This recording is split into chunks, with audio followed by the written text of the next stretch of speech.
Senator Robin Hood Padilla naglabas ng saloobin, ukol sa isinagawang hearing sa Senado laban kay Kingdom of Jesus Christ leader Pastor Apollo C. Kibuloy. Pinahayag ni Padilla na matagal na silang magkakilala ni Kibuloy, at kahit ni isa ay hindi umano ito hininga ni sentimos na pera ng pastor.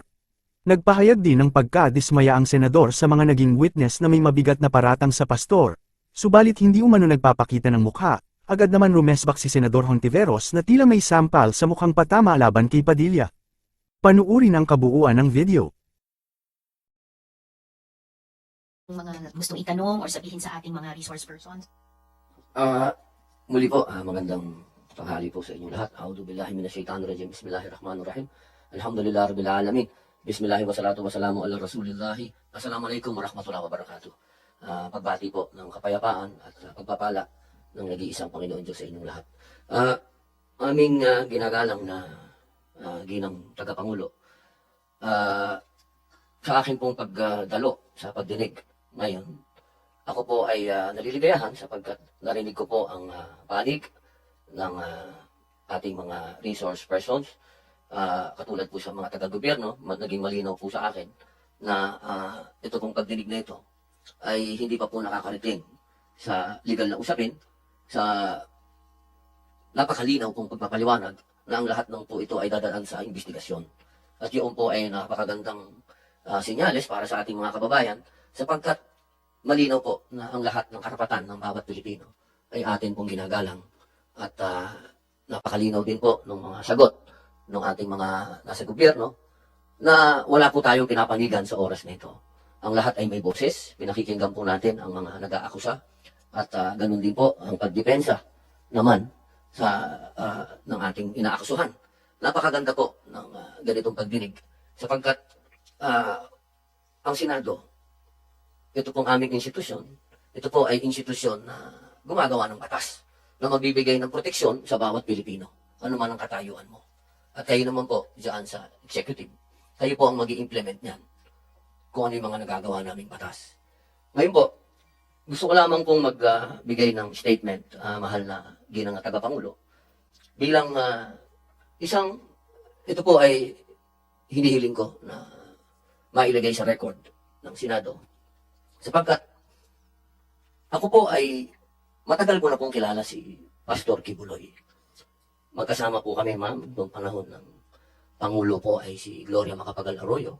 Kami pong dalawa ay magkasama sa peace, sa lahat po ng hakbang ni Presidente Gloria Macapagal Arroyo na magkaroon ng kapayapaan sa buong Pilipinas. Ako po ay hindi pa senador noon.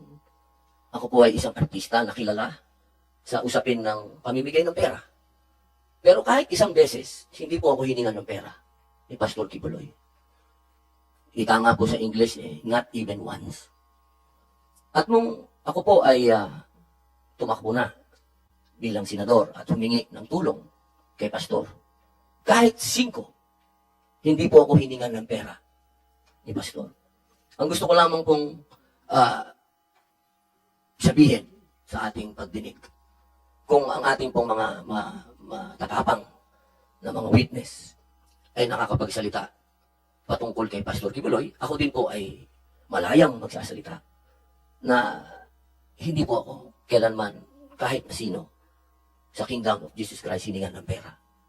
Not even once. At ako po ay magtatanong lamang sa ating mga witness. Alam niyo po,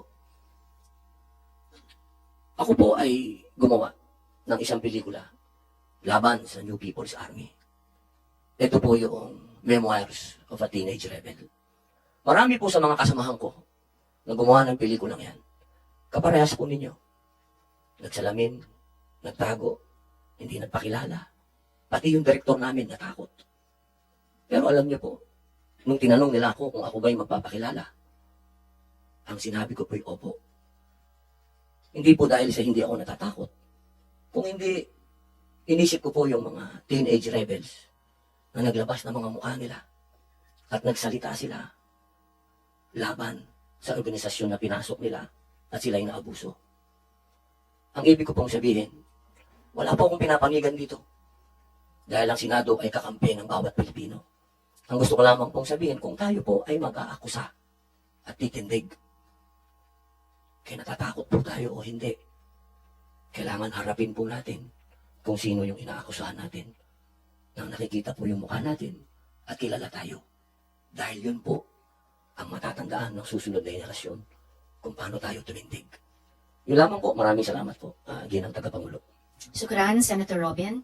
At bago yung aking maikling closing statement at pagsuspindi ng hearing, nais kong i-reassure din ang ating mga victim survivors na witnesses, Elias Rene, Elias David, Elias Jackson, at pati tulad ng mga nauna na nandito physically, sina Elias Amanda at Elias Jerome, na batid ng komite yung inyong tapang at lakas ng loob para sabihin ang inyong katotohanan sa komiteng ito. Batid din po namin mula sa unang pagdinig yung katakot-takot na pagbubunyag ng mukha, pangalan, pag-subject sa harassment online, pagbabanta.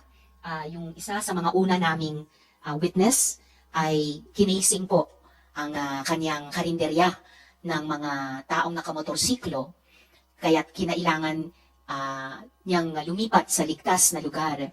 Batid din po ng komite yung sinabi ng ating mga witnesses ngayong araw, yung sinabi ni na Elias David at Elias Jackson, na mga kilala nila dati, 3 kay Elias David at mas marami-rami pa kay Elias Jackson, na mula nung lumabas ay patay na.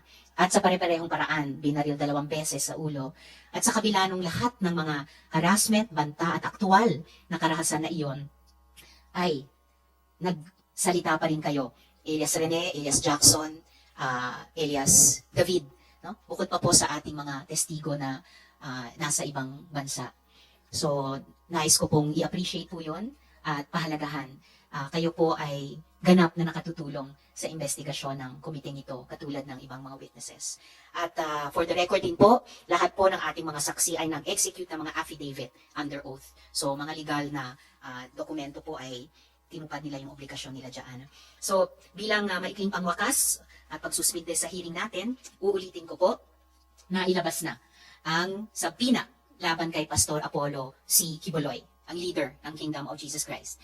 Pagkatapos ng hearing na ito, maglalabas din po ako ng imbitasyon sa mga nabanggit pa ng ating mga victim survivor na nanakit sa kanila. Kasama sina Enteng Canada, Tina San Pedro, Marlon Rosete, at mga iba pa sa mga miyembro ng Kingdom.